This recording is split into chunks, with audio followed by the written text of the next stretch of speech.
You want to eat the heart with the white in it? And he doesn't like the jelly beans. The jelly beans he prefer marshmallows. And he doesn't like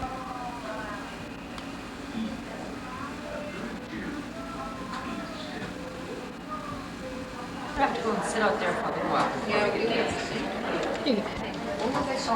Yeah. Oh, we got wigs and red sneakers and all. You're not supposed to be here. Sherry, you make sure you double film this one. Go make the crowd, Donna. Make sure she keeps enough. Oh, get out of here. I can look. You guys. I won't tell nobody. I guess. There used to be a garbage can in here. Right here. Right here, but there's no bag in it. No, there was no bags here. Yes, there is. Oh, I am. I'll find one. Okay, you're fine. This way I get a closer look. Oh, way up there. Who the hell? Well, that's where they stash them. We were looking at the nuts. Is it? Brain. Nobody needs a mirror anyways now. She sees everything we say something. Oh, God. I hope. Waiting for the shower to begin.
In honor of our bride elect Marlene to express our best wishes for her future. Thank you all for coming. Before we begin our program, we would ask Marlene if she would introduce us to her bridal party. I'm just thinking, I'm going to cry. This is my sister Karen. She's my maid of honor. And Squad Dawes on the end. And Shereen Witteroff. And my little cousin Tammy. Thank you. Did you just say wedding party? Yeah, no, you can't. I'm the one that pays the bills. Singing a few old familiar songs with us. Songs that Marlene is quite concerned about right now. We're handing out the words so you can share. And Ron the Wolf will provide the music. We ask you all to sing out and enjoy yourselves.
could be like.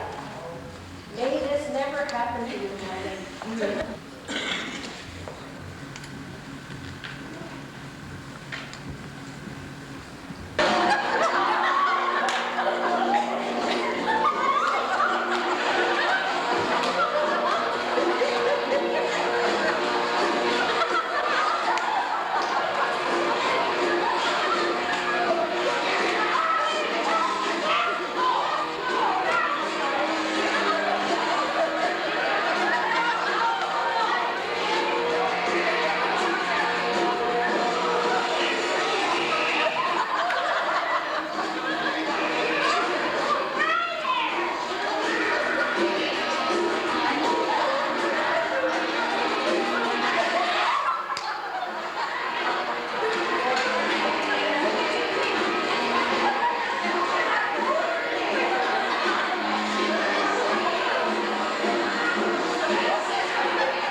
Because you have such faith in life, so little doubt and fear. These are the reasons that I find your friendship very dear. And these are the reasons that we have come here tonight to share in your joy with our best wishes and to present these gifts, which we hope you can make use of in your new home.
I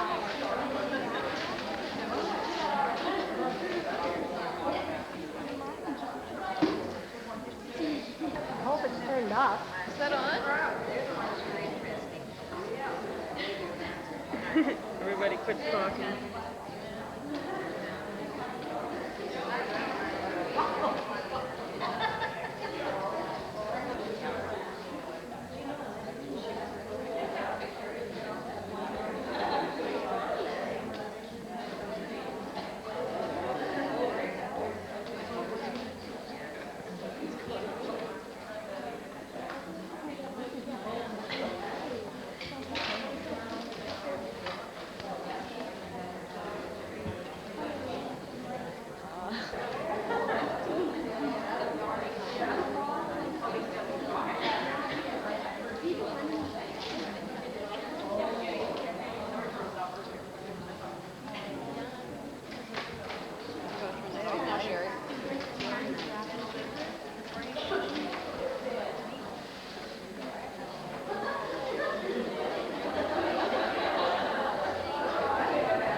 You look nice, Pat.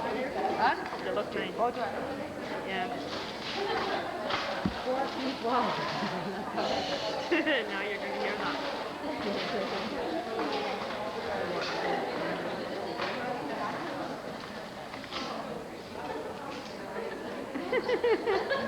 She already knows.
invite anybody to come whenever they can.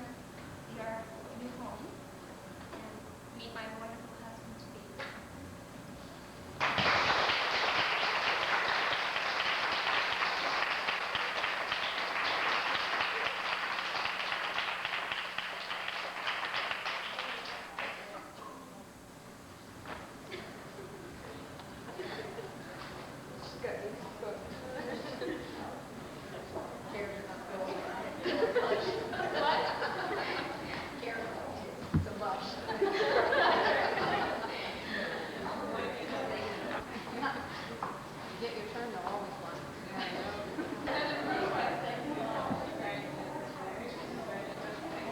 Did you get me behind it?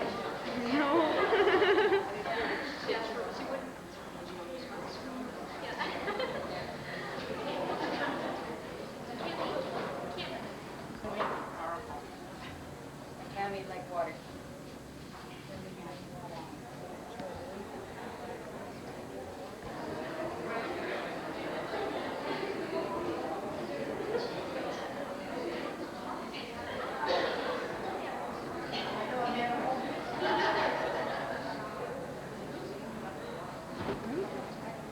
He works for Kentucky Fried Chicken.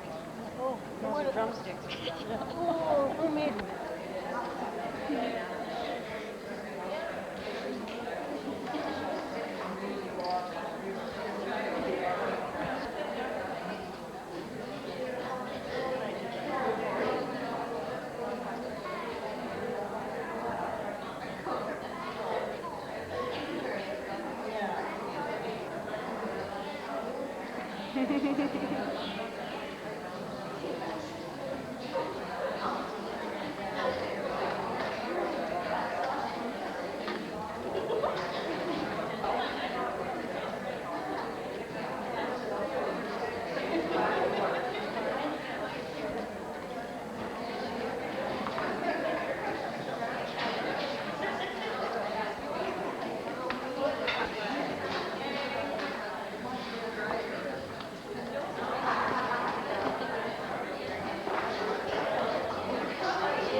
Yeah.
We'd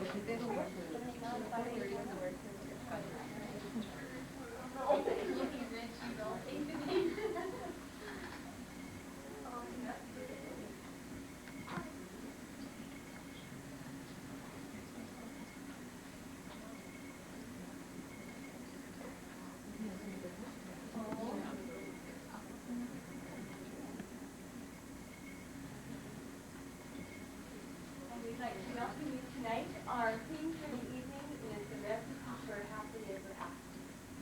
So that's what we're going to be working on for the evening. And we're going to start off with Georgie.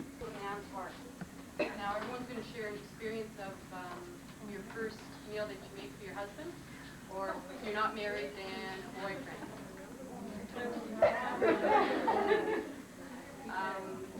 Okay, like for example, when you weren't married yet, and we had some people over, and I was going to make a pizza, but I didn't have any pizza sauce. So instead of using pizza sauce, I used ketchup. It was terrible. Okay, anyone else? You can remember? Macaroni and cheese.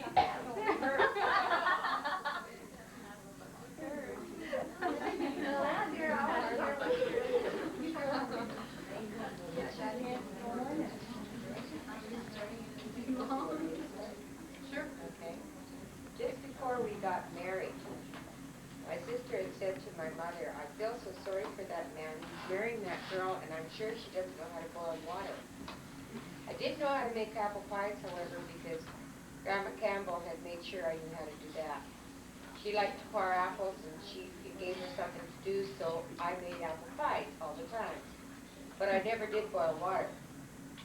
So just before we were to be married, his cousins had came down. They were going to be the best man at the wedding, and they all came to our apartment, and Earl sort of was pawning them off on me because he was going to have to go to work in the afternoon. So I volunteered to make dinner. I was busy making hamburger stew, which I thought I was doing a very good job of. And he kept picking it apart. Why are you doing this? My mother wouldn't have done that. And you shouldn't put your hands in that hamburger and expect us to eat it. And he went on and on and on. I said, they're washed. He said, I don't care. That doesn't look right. And he continued on nitpicking at this hamburger stew that I was making. And his cousins were sitting in the front room, the two men, and they were taking all this in and feeling, oh, we're going to have to eat this. And Merle promptly got up and said, I have to go to work now. I'm not going to have time for this lunch, and left.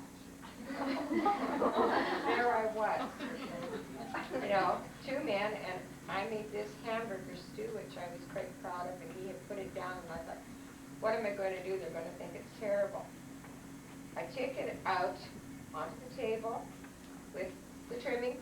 We sat down, and the boys each took little bits on their plate, just the tiniest little bits to be polite. Then they reached over and refilled their plates, and the third time over they said, Merle's very lucky. I hope he soon realizes. Yeah. I was glad somebody liked my hamburger stew. Now to eat your hamburger stew? All the time. We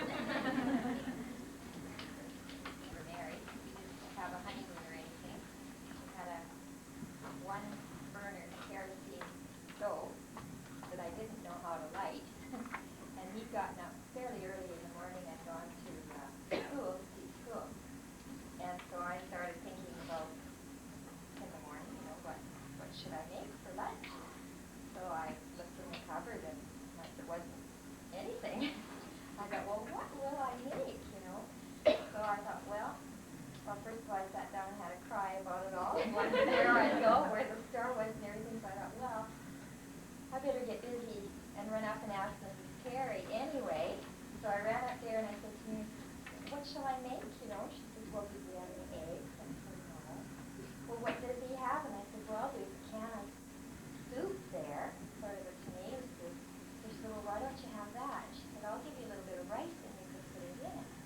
So I ran home, which was just kind of down the hill, and then I proceeded to try and light the stove. Well, that in itself was major. Smoke went all up, kerosene really gets going. Finally got it going, found a pot, put the soup in, promptly burned it. Ray came home for lunch and we had burnt tomato soup and bread. So that was our wedding after breakfast. I started out doing a little better.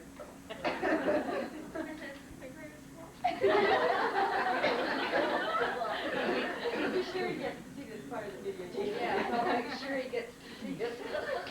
Actually, Cyril is a really good cook, and he's a really good pastry cook. And he has made this beautiful meringue, lemon meringue pie. And it was all made, and then you have to slip it back in the oven to brown the meringue, so it looks nice and toasted. And the thing just slid right out of the pan. All over the He did.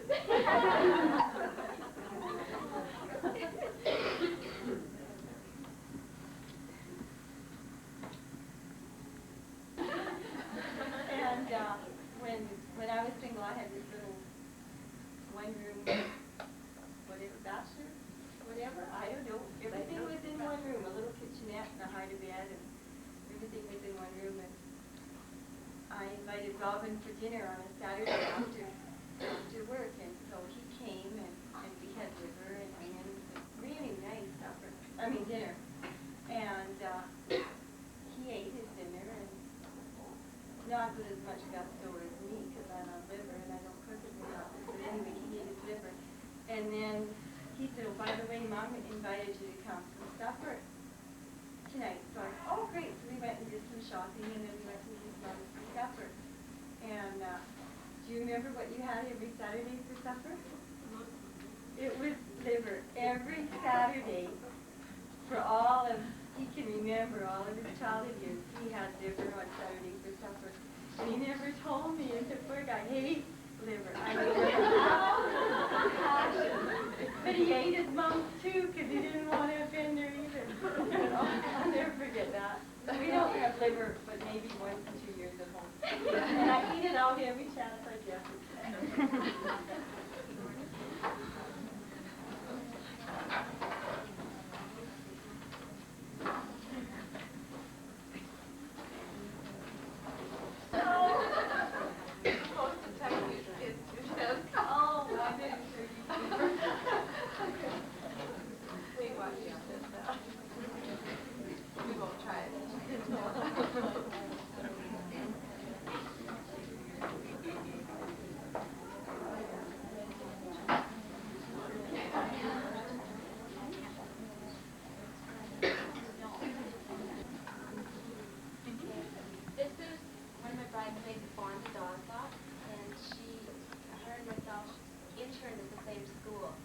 when we were going in university for our internship.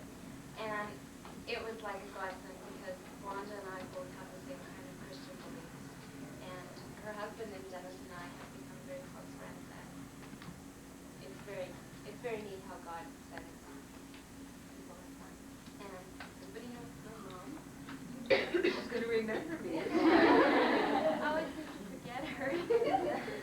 And everyone knows Karen, my sister. She's my maid of honor. And Teresa's wedding, and it's after I'm married. Seems so strange. And this is Jermaine. You know Jermaine. And Ty.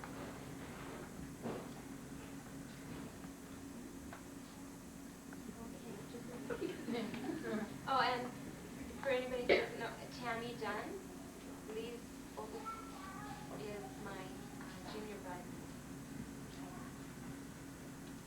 And his three groomsmen are his three brothers.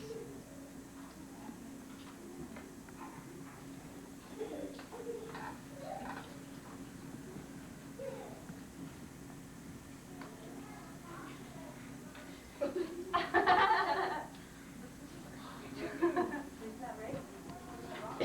Make you coffee so you guys can help sing.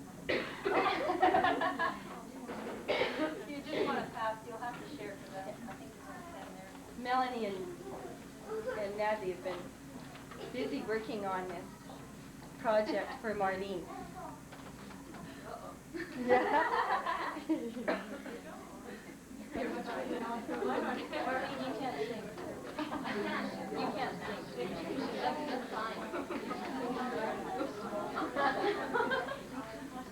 That's Story about Marlene, our dear friend. To school she worked and she studied to be a teacher in the end. She met a young fellow named Denis, but soon to Red Deer he returned. Marlene was so happy yet missed him, and soon this short prayer she had learned. Bring back, oh bring back dear Dennis to me. Bring back, oh bring back dear Dennis to me. Then shortly thereafter he came back. A job he soon found and he stayed. A red and white suit and a stack bag. A ring and the plans were all made. Now she's engaged, the wedding is on April 23rd. We'd like to say best wishes to you from all us. Very good job.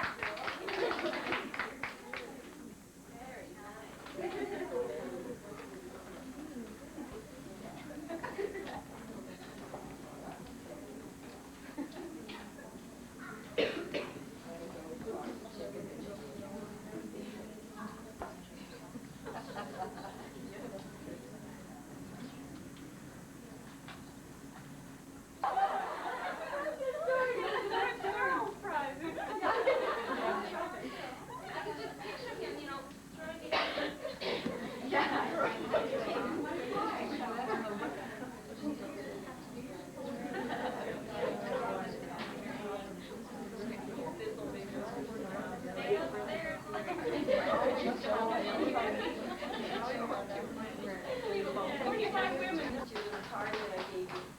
If you did, you could ask for another one, but we thought we might have, I understand that Marlene was given a scrapbook at one of your showers, and I meant to ask you to bring it, and I forgot. We did want to have a look at it. Yeah, he's a fashion, it's a little too cool. So, just spend a few minutes and see if you can think of something that you'd like to share with us. Does anybody need a card? Sure.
I even got a secretary here.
read a few of just get some ideas, and it happens that there's one right on top that I just got. So squeeze the toothpaste from the bottom. Get your own tube. Roll the toilet paper clockwise, which way? It's on the wall? Top or underneath? Yeah, over top. Do unto others as you would have them do unto you, and it's happy trail. Oh, it's pretty neat. Wish you could see this little cowboy. Cowgirl, whichever. Probably cowgirl. Always remember that Dennis is your best friend and take good care of him.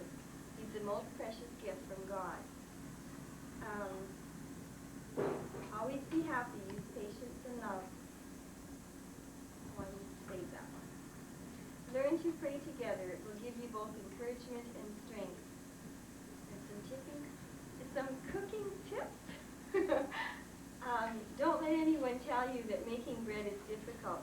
It's easy and can always fill an empty stomach. Husbands love to come home to the smell of fresh bread and buns. Cherish each and every moment because time passes quickly. And cooking can be a real adventure. Have fun. Happy burning. Rhonda. Rhonda Langston. Voice of experience. Read a little book. Oh, if you get a chance to read a little book called Words, it's great. Remember Marlene, one good turn gets all the blankets.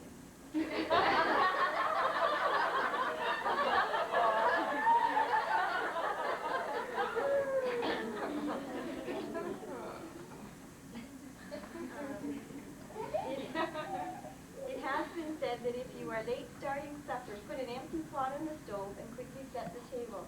Hopefully he'll think that you've got everything under control and supper won't be long. I wish you both much happiness and helping you. That's a really good trick, too.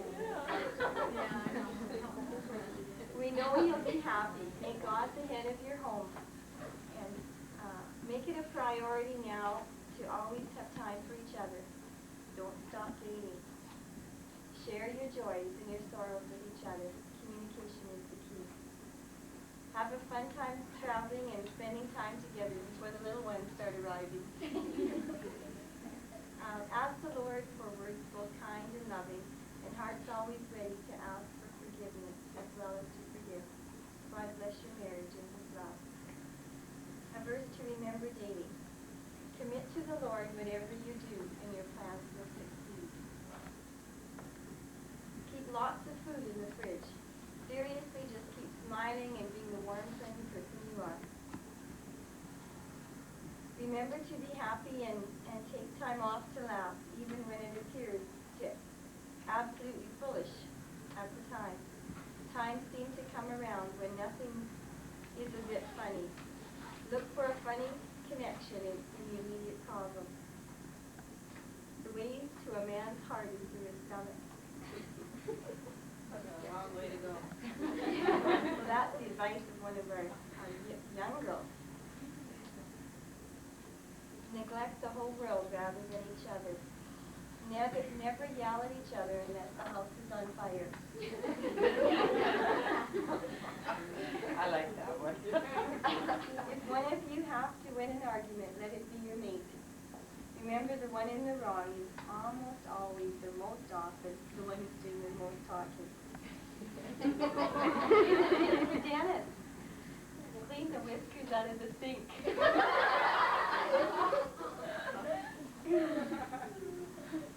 For Marlene, it's not silent, let you know. It says, shave legs double often before Dennis worries about forest fire. I don't know, who did that one to you? Candy, can you say that again? You see the right from it. Shave legs double often before Dennis worries about a forest fire. When cooking chocolates, always keep a close eye on the shells. They burn easily. Oh,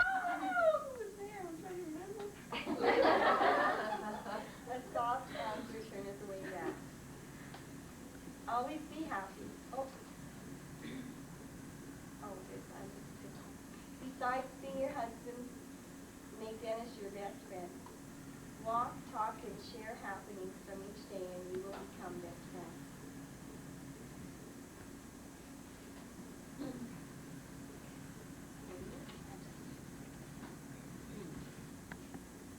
the last two to close with are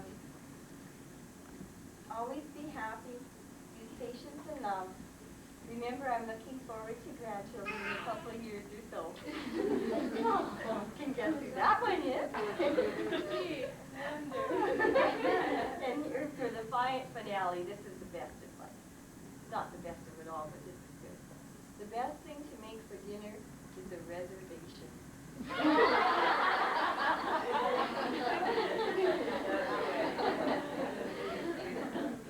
You can pick one that you thought was really, yeah, just about impossible. Or two. Do the legs when they won't find out. Okay, that's one.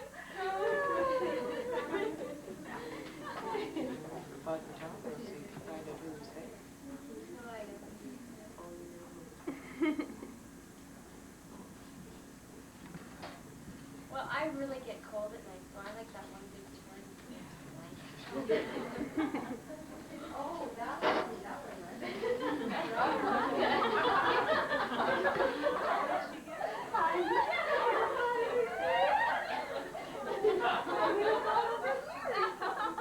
Well, she's over here.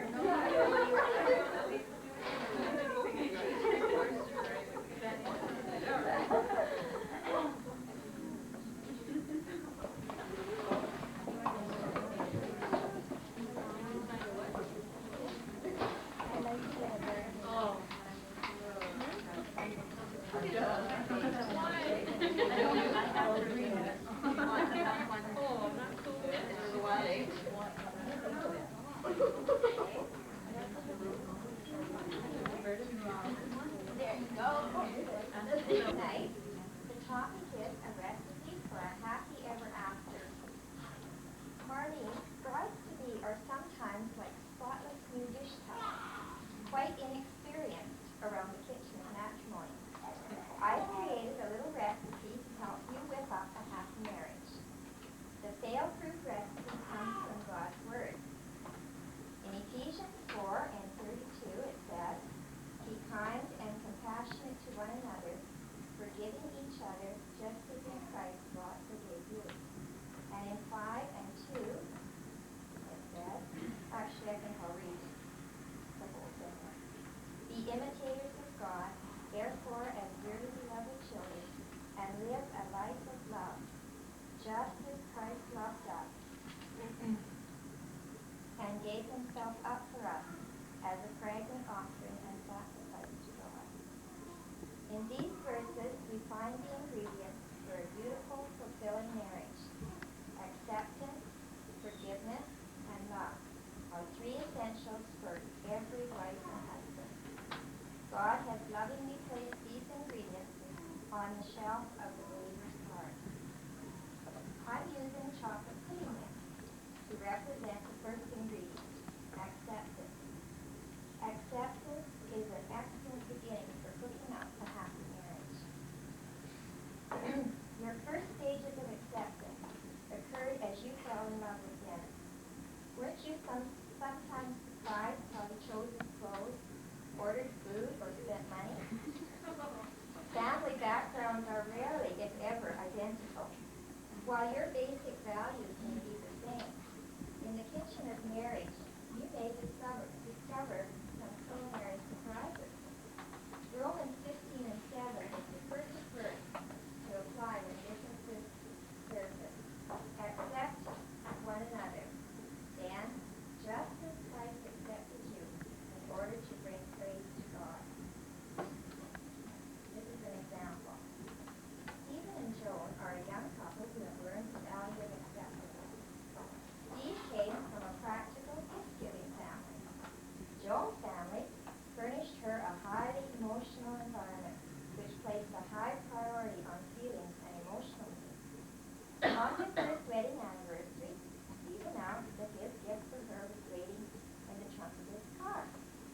lonely, jumped for joy.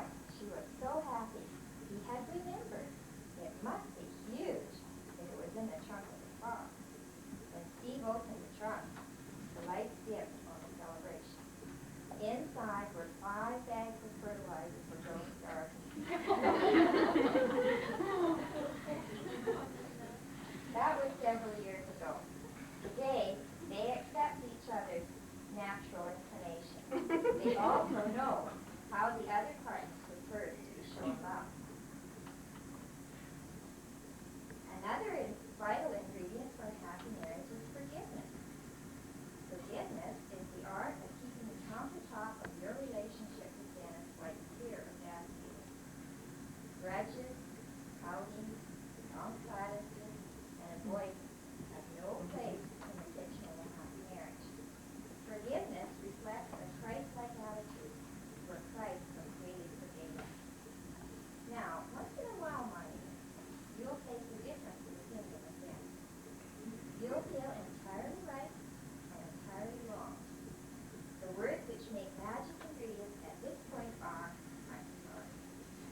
A number of legitimate reasons exist for saying I'm sorry, even if you don't feel like doing it.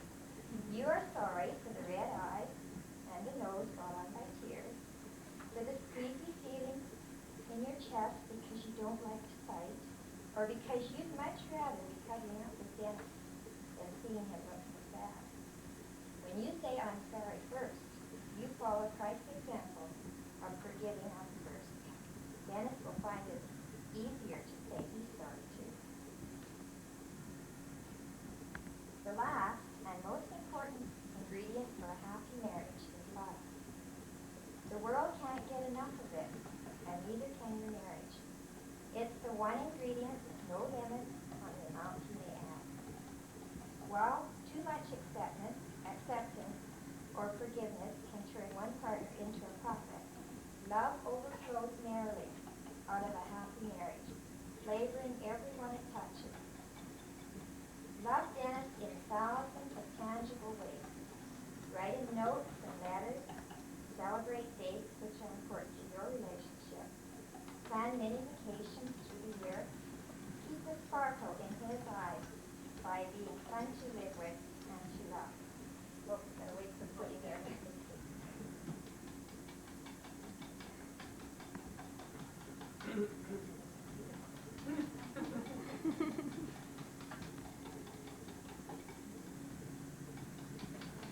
That just shows it takes a lot of love. I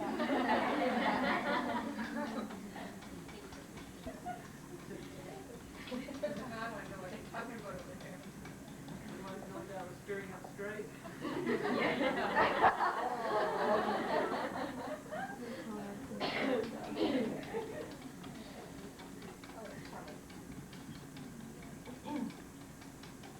Creating a happy marriage follows many of the same rules as a successful recipe.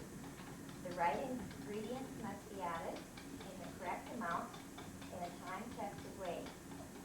We've talked about 3 vital ingredients: acceptance, forgiveness, and love. If you practice them faithfully, you'll become an expert cook in the lifelong peace of a joy-filled marriage.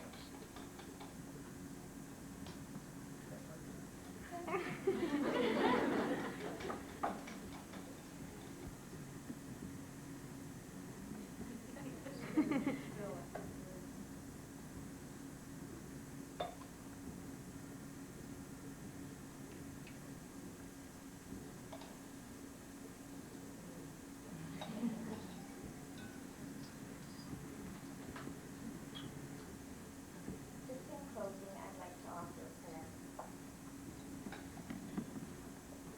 Dear Father, we thank you for furnishing a recipe for a happy marriage in your word. We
of an idea. What? Part of.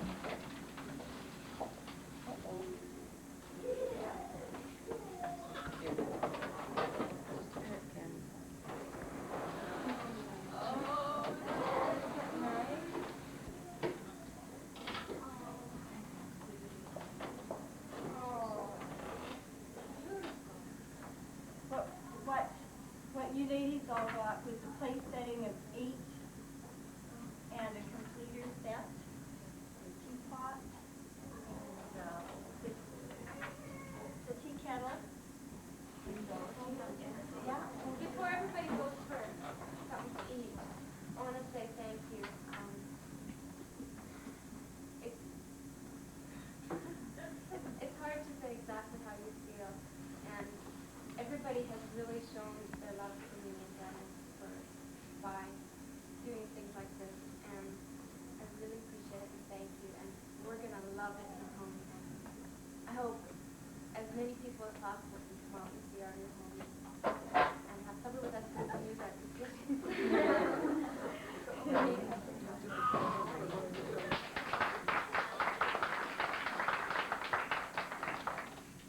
One thing, tell you about my silverware.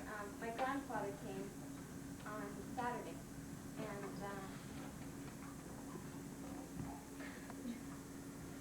We all know she lost her grandmother at Christmas time.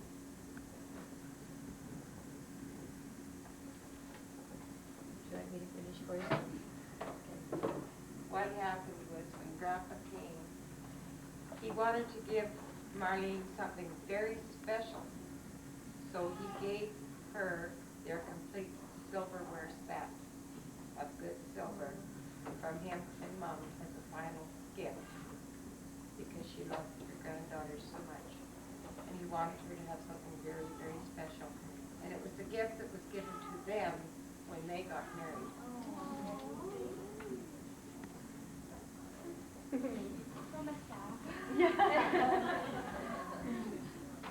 You may help yourself to tea and coffee and things again. I'll put on the light. She's not a lot like Judy in a lot of ways too. Like, not that we love to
We stopped. But we didn't get stopped.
Okay, is it 5-2 yet? If you go, about. Go do them now. We need to like them. Go ahead. Do I know electric candles first?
prepared to give her to Denis Delvaux to be his wife.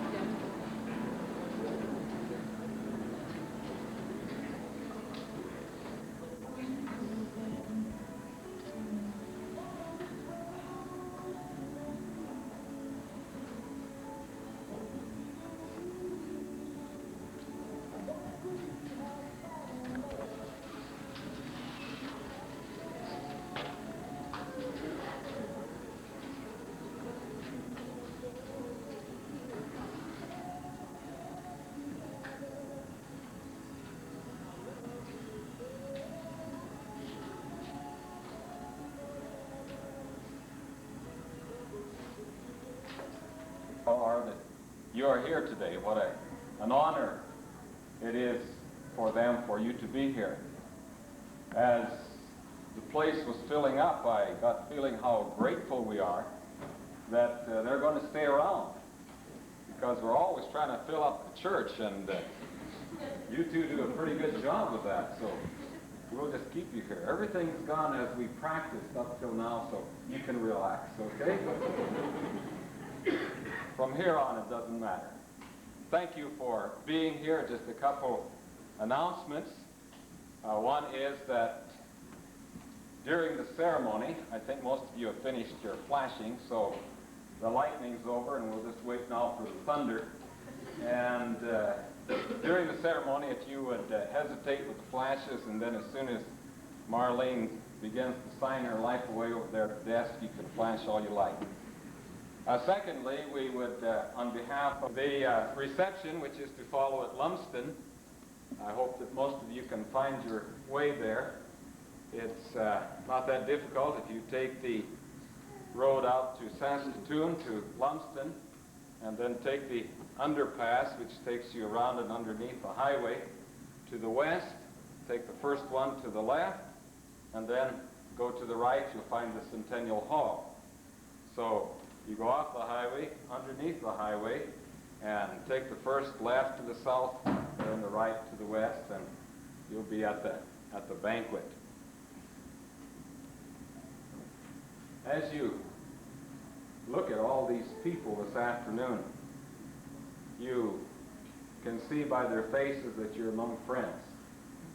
You have a lot of friends, a lot of people who care very much about you, care enough to be here today.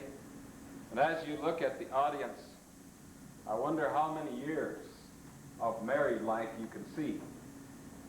Some 1 year, some 5 years, some 20 years, some of you old timers, 40 years, and some of you more than that. And a ceremony like this afternoon is a tribute to you who set an example of successful married life. Some of you may not know the parents of the couple this afternoon. Most of us who live in Regina here know Merle and Kathy Oberg, who live at Disley. And I just had the good fortune to meet Denis's folks yesterday. Most of you know that Denis has lived at our place for the last year. And Denis is a very, very serious fellow. But what I am about to say is not entirely serious. After living with him, or him living with us for a year, I wasn't quite sure what to expect of the rest of the family. But yesterday I was very favorably impressed. And it was good to get to know you, and it's been good to have Denis with us for the last year and more, and we look forward to the future. As we solemnize their wedding ceremony this afternoon, I think it gives all of us an opportunity to think back to the time when a lot of us made our vows, and perhaps evaluate where we're at as far as our commitment to our spouse. Some of you here this afternoon haven't made your commitments. Some of you are not that far away. I hope you've brought your little notepad and make some notes this afternoon. For the last several months, and it has been a joy to get to know Denis and Marlene in a better way. And as I said, it's a real thrill to be part of the ceremony this afternoon. Denis and Marlene, I don't want to lose this mic.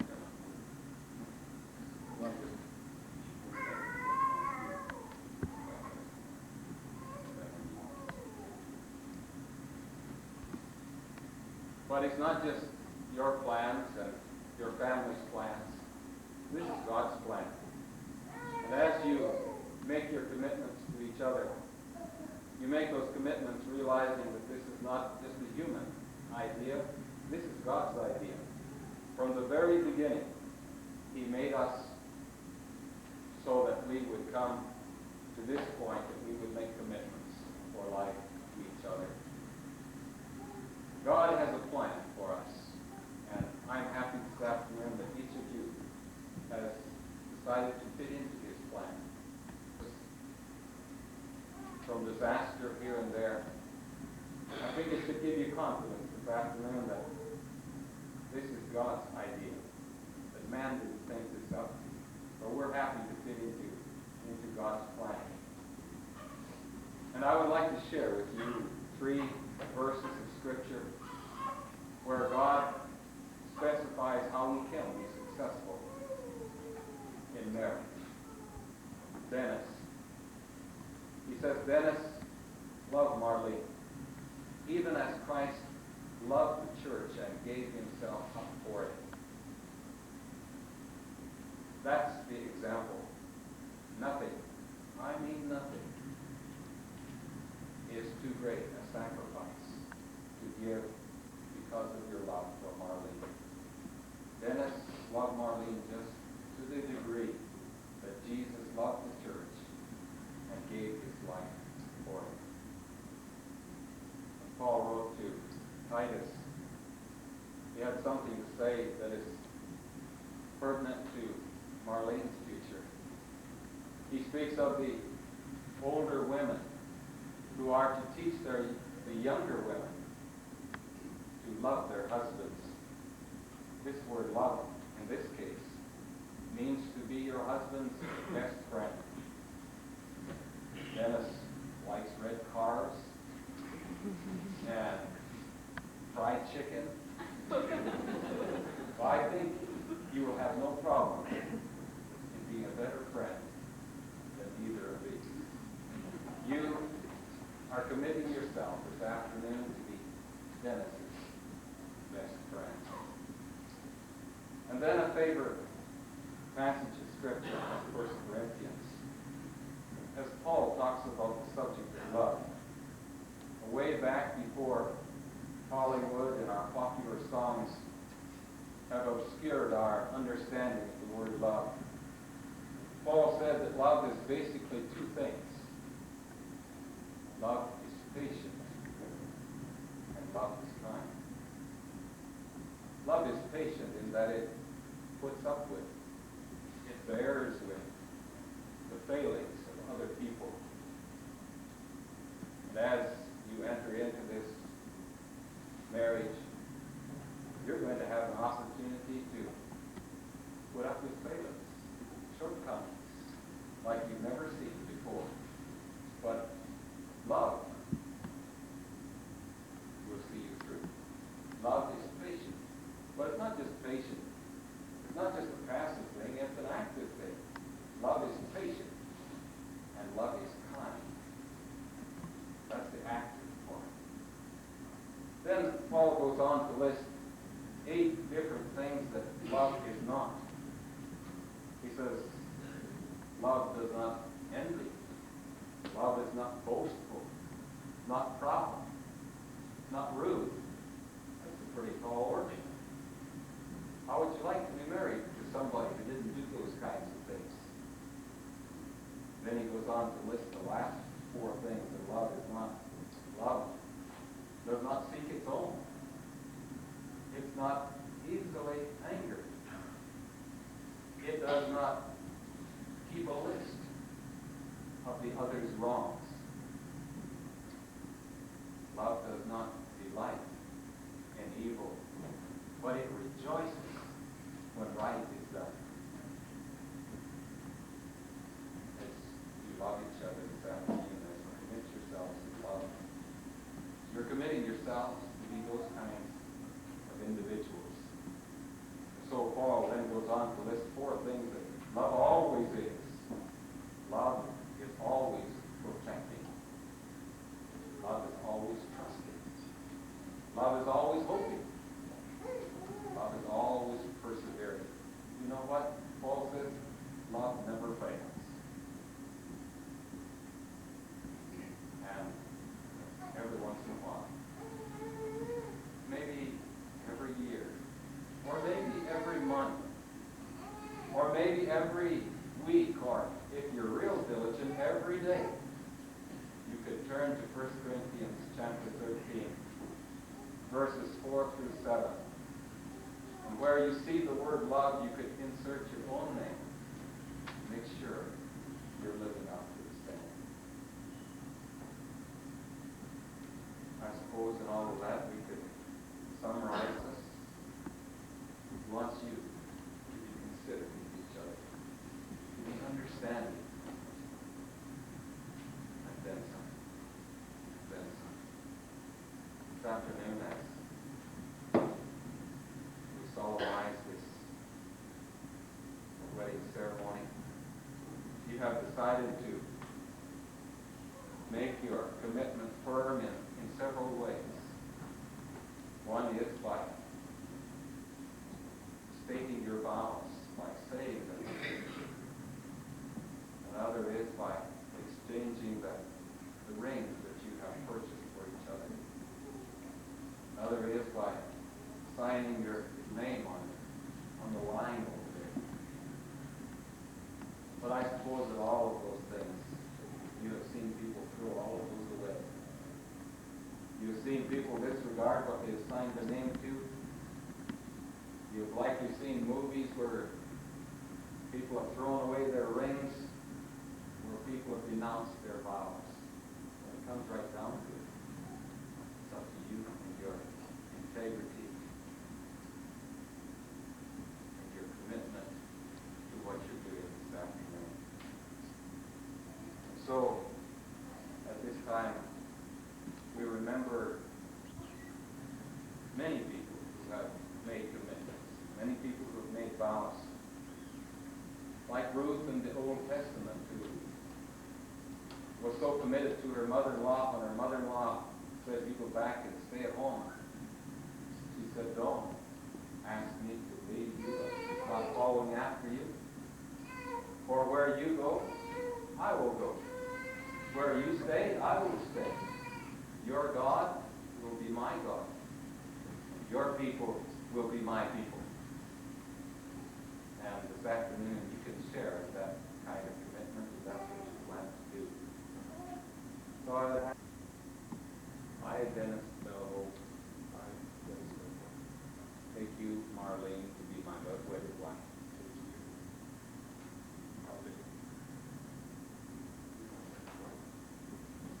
Honor, cherish, and love each other. Cherish. We live with you according to God's plan for marriage. Live with you according to God's plan until death parts us.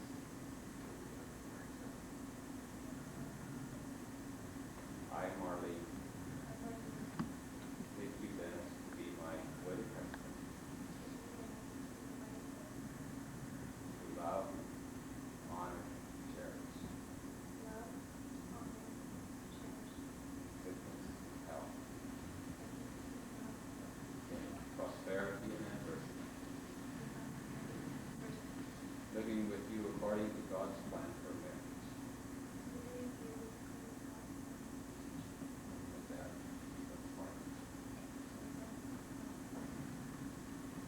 You plan to exchange rings at this time. And the people in the audience, I invite you to look at the rings that you exchanged if you were married couples.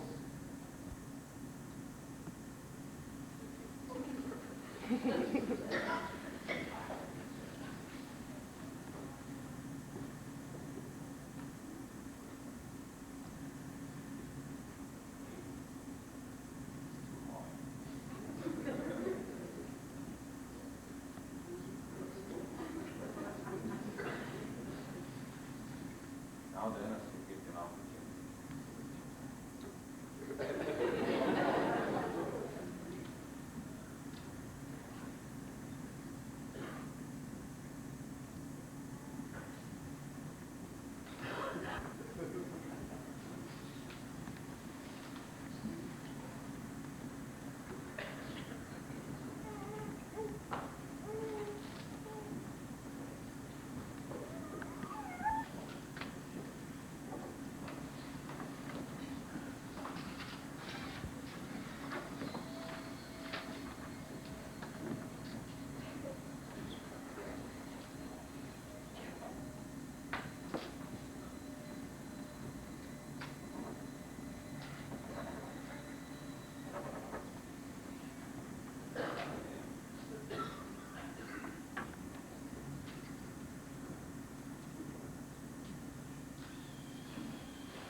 Heavenly Father, at this time as we think of life, it's wonderful to be alive.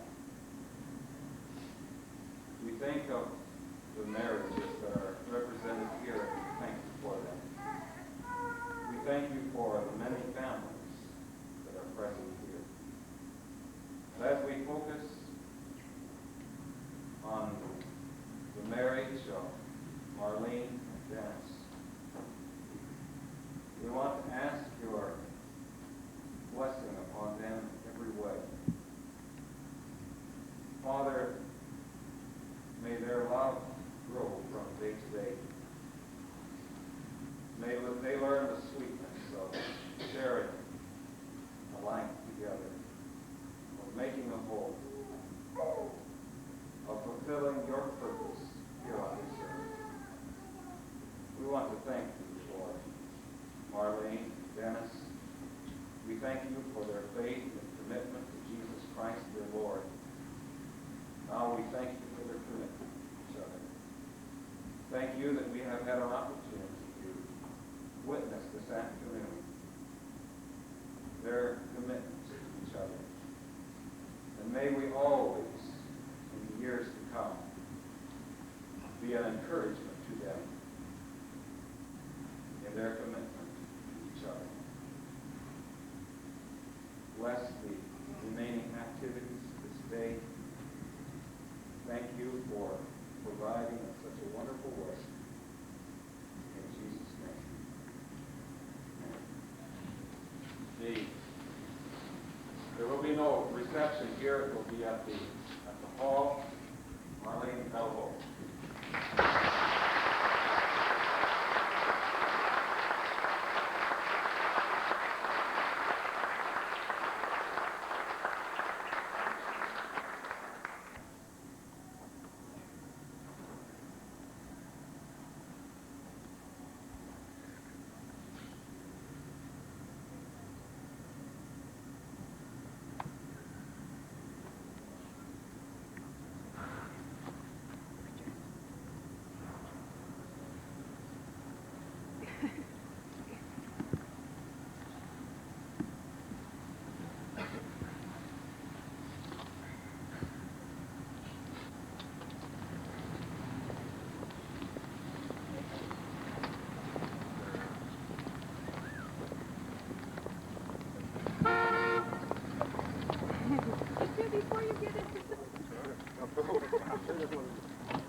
talking.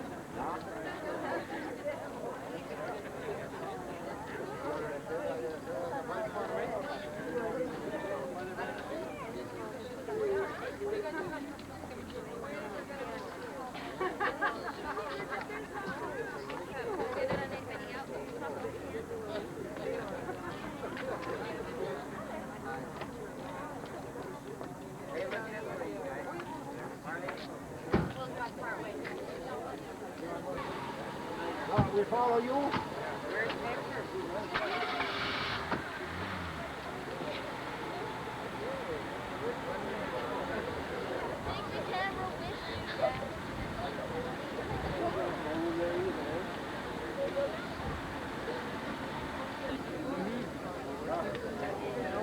We'll have to come back here. Must be a foreign.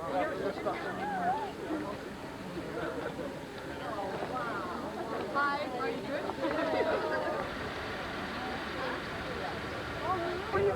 Look at the juicer on.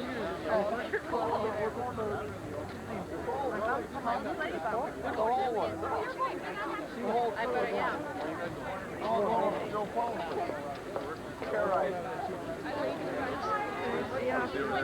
Okay, so it's 4 away. Look at this tie. Oh, it's so Better get it on there. You'll never wear it again. Picture baby. Yeah, I'm going to record good bang.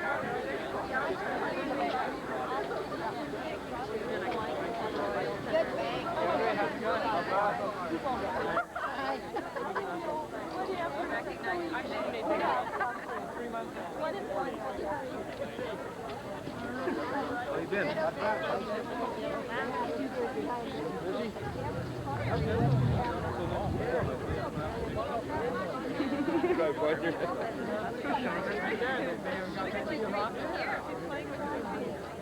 Wow, Patty.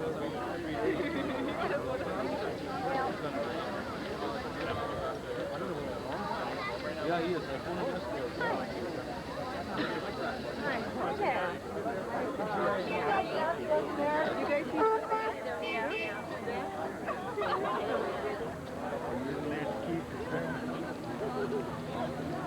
Well, on va faire chercher ailleurs. Half sewing.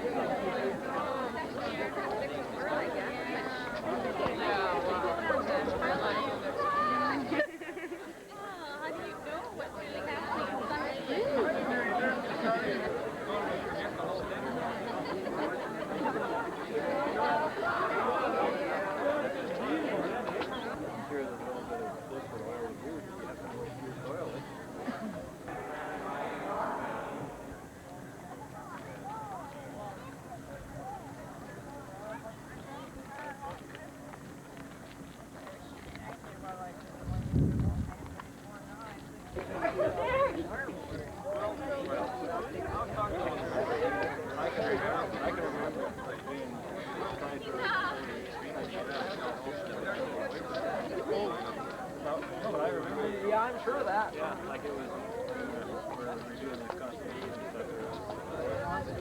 I know it is.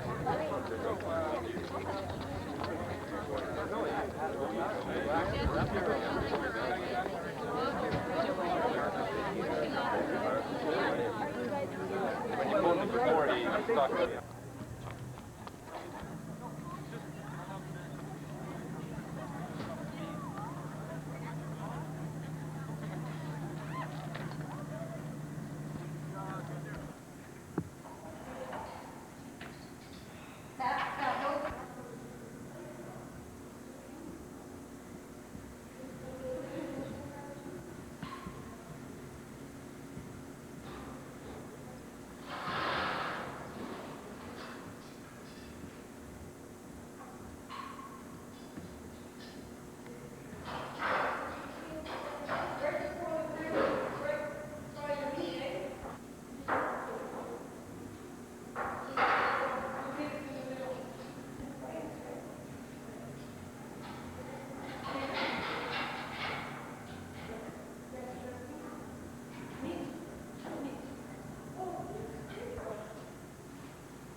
Well,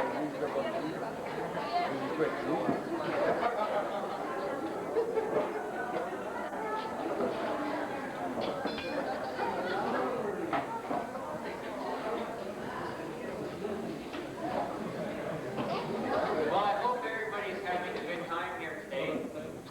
I personally have never seen my sister look so good as she did today. I can't figure it out. But anyway, I guess we'll get right into announcing who the head table is. Some people will know some and maybe not others. At the far end we have Albert Bellovo. Hello.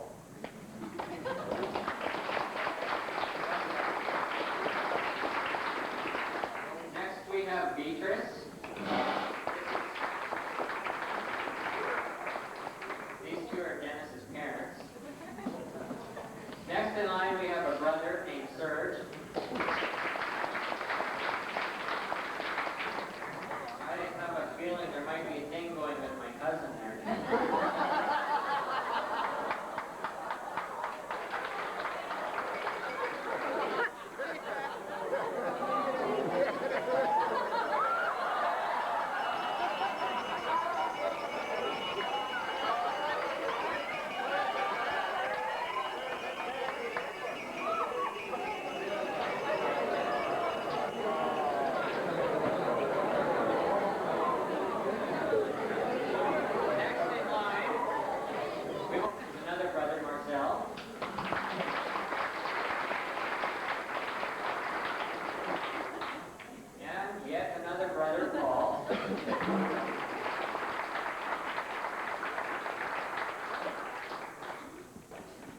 Next we have Robin Lavis here.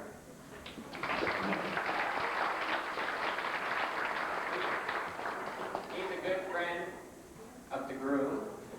I just looked at bride there, he better not be a good friend of the bride. Next we have Mr. Bellovo, Denis.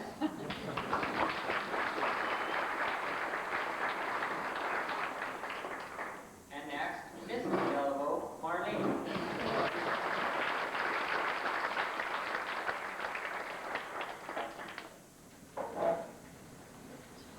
Then we have, who is that? Well, that's Karen Oberg there, sister of the bride.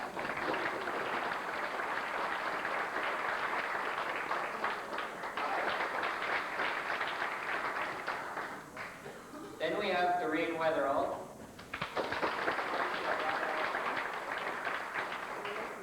Next we have that cousin I was talking about.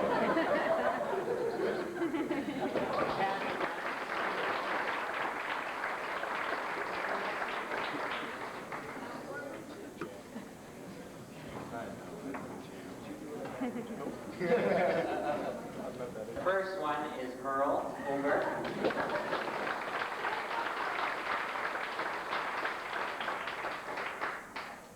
And next in line, Kathy Ober.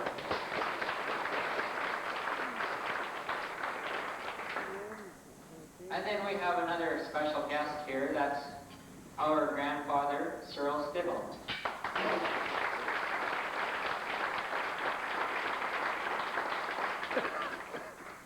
Well, since everybody's so hungry, we'll call on Leander Dunn to come up and give thanks for the food. Grateful for this opportunity to be at this gathering, share the joy of the occasion. Thank you especially at this time for this food. And we ask that you bless it to our use of food with us all. We ask that in Jesus' name.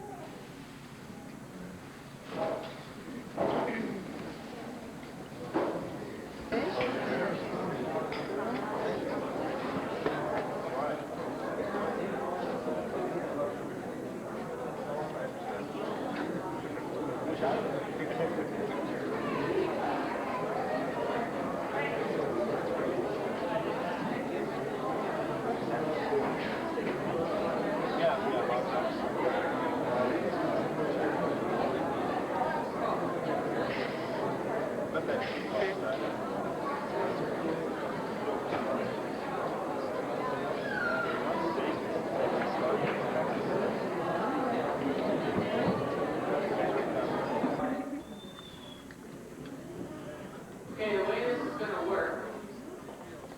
3 tables set up back there, so 3 groups can be served at once.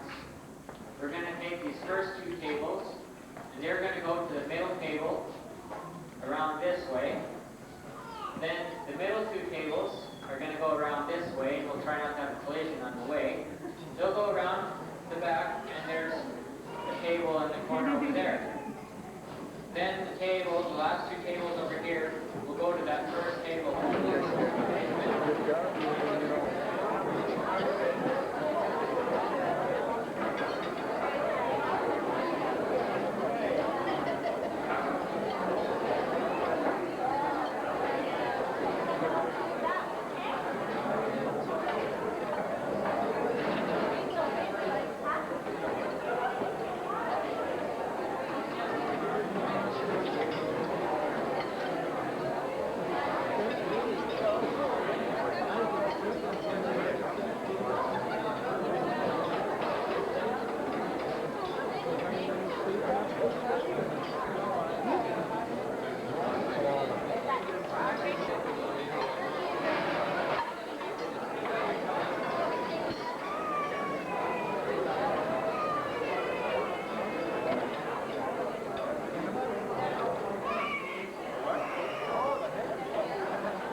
Marlene says, I'll tell you one thing, it's not knocking, that's opportunity.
that. They hit me on the leg.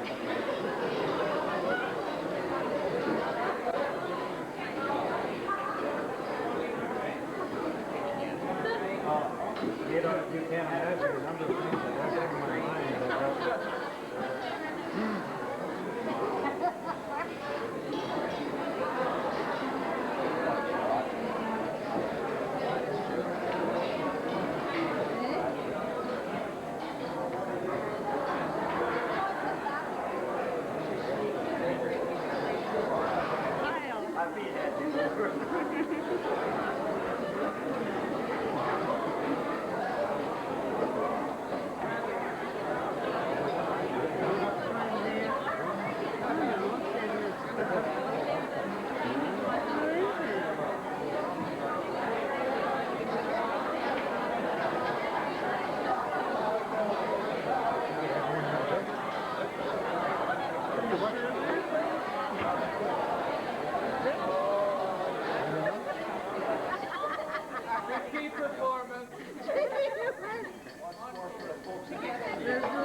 Consider this a real privilege to be able to get the first to the right. I've known Marlene since she was knee-high or less, right? And she has a lot of accomplishments. She was born in Regina, and then we moved to Disney, and she took her schooling in Lumsden, and then went to Western College, Weber, where she took her 10, 11, 12, and a year university. She is quite an athlete. She's played ball with Bill, Disley, team of Regina, softball or snow pitch outfit, which is a little harder than you think.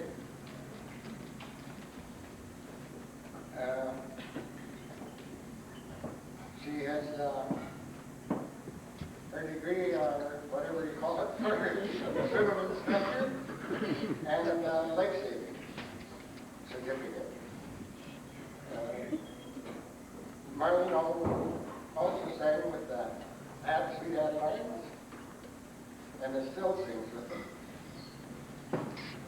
And has worked for local part-time for the past 4 years. So, we're all rise now, and we're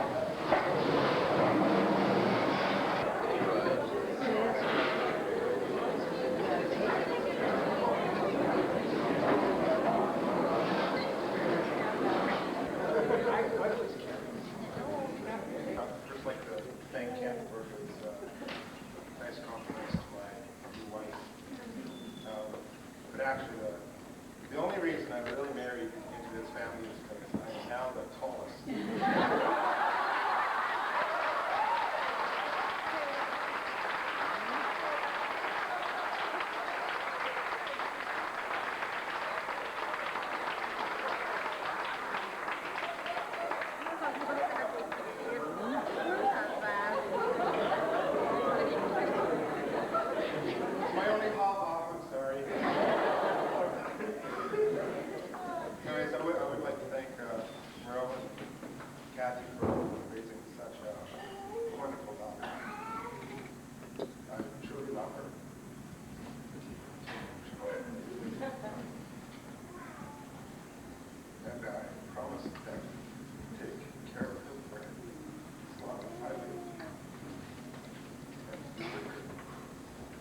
months ago, I was quite flattered to have Denis call me and ask me to do this.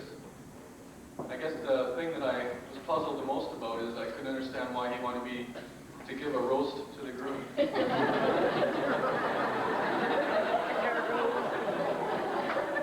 I think I've got it straight. Now, I had a whole bunch that I have to say, and I was going to put it in notes, but I didn't want to scare anybody away by having so many pages. But I just want to know, is anybody in a hurry? Just raise your hand if you're in a hurry. Well, Denis?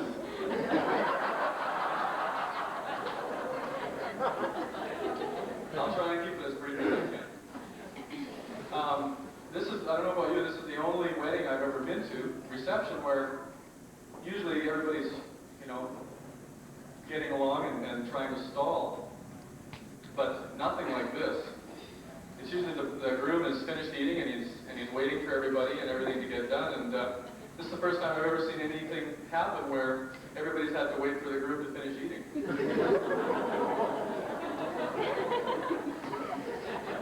Rumor has it he wanted to stop at McDonald's on the way. I've got a real quick story to tell you about his appetite. He worked in the mall with me for quite a few years and got a bit of a reputation with all the people in the mall. As a matter of fact, one day when they were bringing their stock in, we get our potatoes in 100-pound sacks. We have a fish and chip store, and Denis was managing it. And Denis was bringing the stock in, and everything was going great. And one of the managers of one of the stores just happened to come by to get coffee. And I was working in the back, and she said, "Hey, Gene, is it Denis's feeding time?"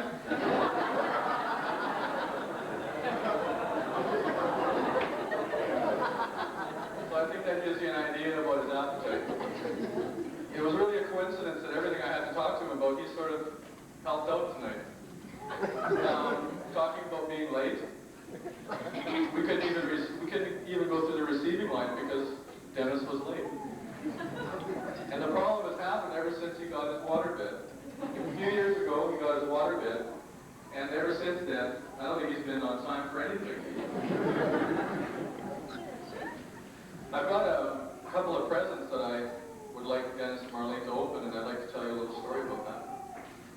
I was in Red Deer visiting just this week, and it reminded me of something that we used to do all the time. I think you'll get the picture here in a couple seconds.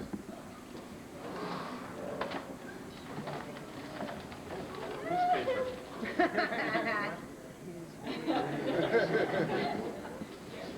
This is just a pickle tip you just opened. And this is a box of chips.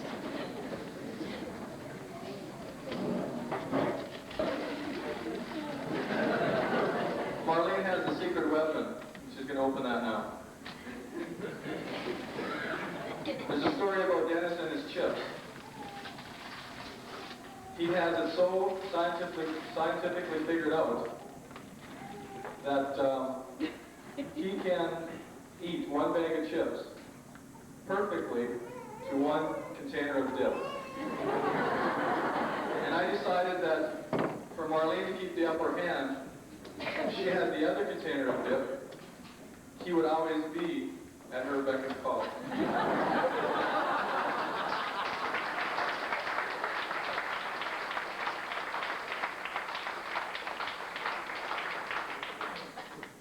I think I could go on all night, but I think I better call it. Now, your name was Steve? A lot of people don't know what his name is, but his name really is Denis, with one N. He gets a little upset if you spell his name with two N's. All kidding aside, I'd just like to tell you how much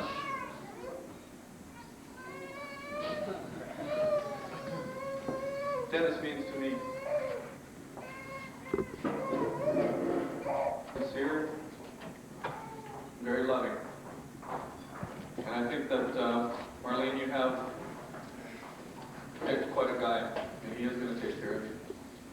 And I'd like us all to rise and put those to the group.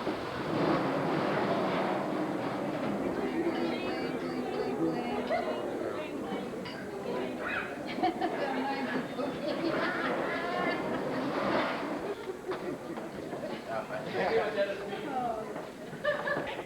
man at Bill Perry's wedding. Bill and Angela got married. Oh, I don't know how long ago now. It's too long to remember. No, not really, but I just don't remember. Anyway, when I was best man there, I had this surprise thrown on me that all of a sudden I had to give a toast to the bridesmaids. I had no idea. It had come off the top of my head. It was kind of an awkward situation, so we're going to do it.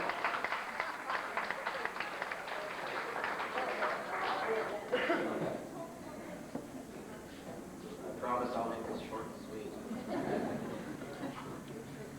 All I can say is that it's been a pleasure to meet these 4 beautiful bridesmaids. I think they did a wonderful job, and I'd like to show our appreciation by toasting the bridesmaids.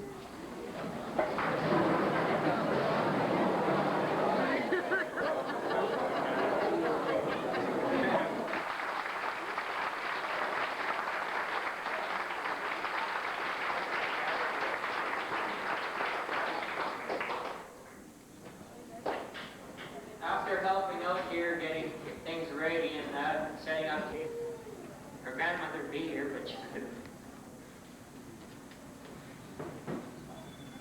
She passed away last December.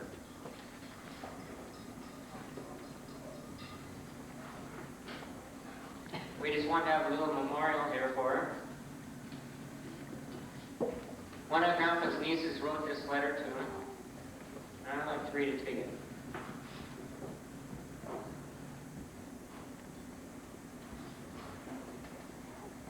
Dear Uncle Cyril, so sorry to hear that things have turned out other than what we would have hoped.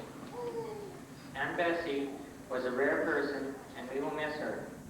She had a long, hard road of life to hoe, often with broken tools, beginning with poverty, loneliness, and grief, and ending with poor health. Even so, she hoed along cheerfully, often taking time to reach over and help someone else pull weeds from their road, never considering how weedy her own road was. And now the row is finished, and if we turn around and look, we will find no thorns of bitterness or gossip, or backstabbing or greed, or self-serving or resentment. What we will find are beautiful flowers of service, devotion to husband and family, dedication to friends and neighbors, courage and cheerfulness in the face of adversity, love, helpfulness, selflessness, and many more lovely like flowers. Now she has laid down her hoe, and we hope and pray that she rests peacefully in the arms of eternity, free from the pain and sufferings of mankind. She leaves us our memories of her and the beautiful row of flowers she cultivated so well. Please remember that we are thinking of you, love, Carmen.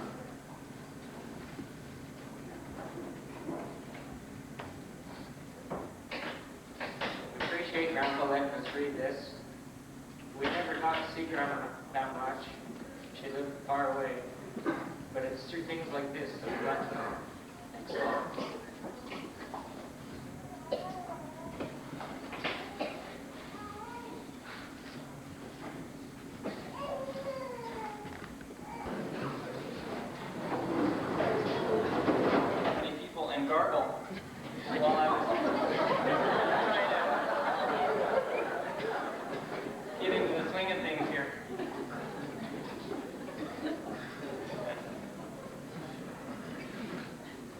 My wife and I have gotten to know and appreciate Denis and Marlene quite a bit over the past year or so.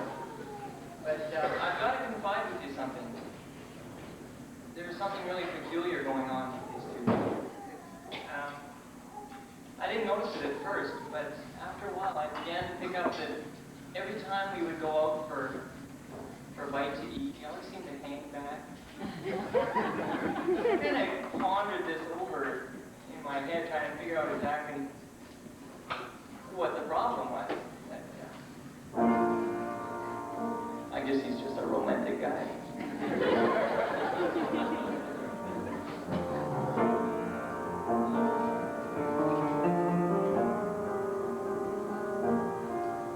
trying to think of a song that would kind of go for such a gala event and still say what I wanted to say about Dennis and Marlene. And I found one. This is going to be really tough.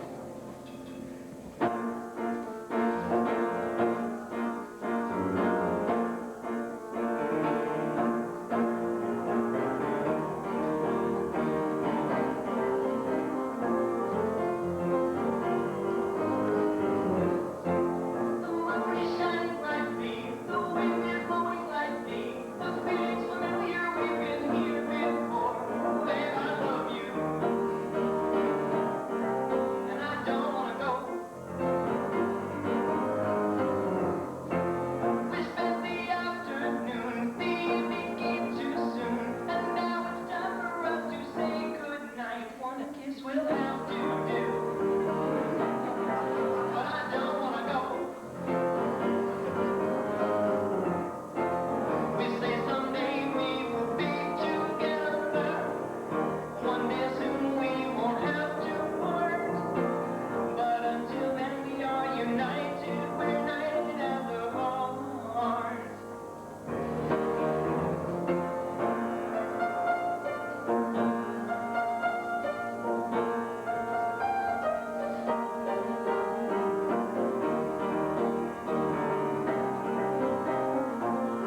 forget, God put you together. He gave you to each other as a gift from Him. It's very important.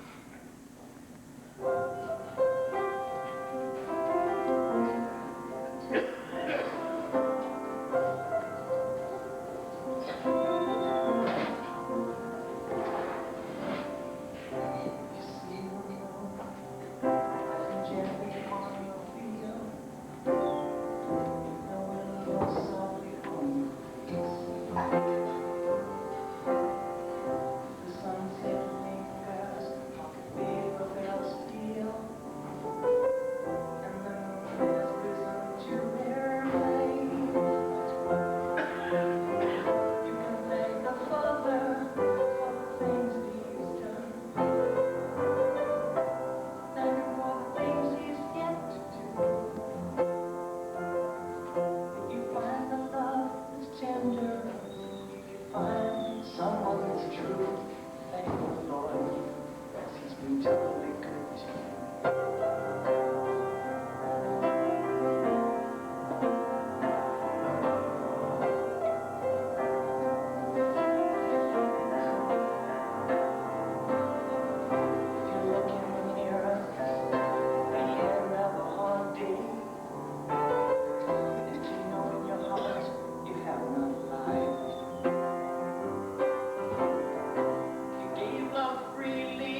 There are almost too many.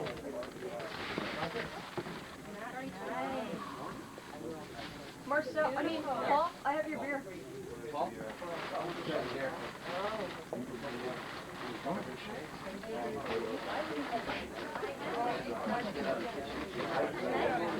I wonder what that is. Oh, is that right? You did go and get one. Good for you. Looks good. Mom? One secret, you're not pure gold. No. They're lights, it's more than... I won't burn you.